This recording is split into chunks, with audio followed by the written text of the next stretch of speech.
জয় শ্রীকৃষ্ণ। আজকের কৃষ্ণবাণীতে আমরা এমন এক শিক্ষা অর্জন করতে চলেছি যা আমাদের বর্তমানে সুন্দরভাবে বাঁচতে শেখায়। এই ফুলটিকে দেখুন, কত সুন্দরভাবে ফুটে আছে। আপনি কি জানেন এর সৌন্দর্যের কারণ কি? এই ফুল কিন্তু জানে না আগামীকাল তার সাথে কি ঘটবে, আর জানতেও চায় না।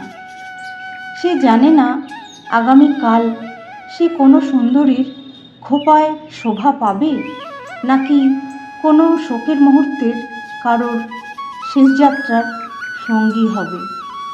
সে শুধু বাঁচে আজকের জন্য, শুধু বর্তমানের জন্য, আর তাই নিজেও সুভাষিত হয় আর অন্যদের জীবনেও সুবাস ছড়িয়ে দেয়।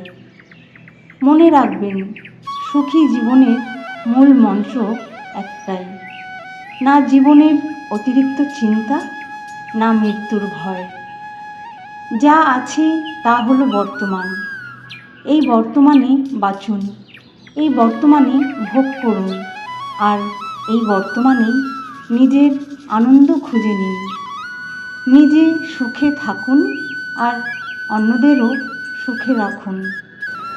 এবার ভালোবেসে আমার সাথে বলুন, রাধে রাধে।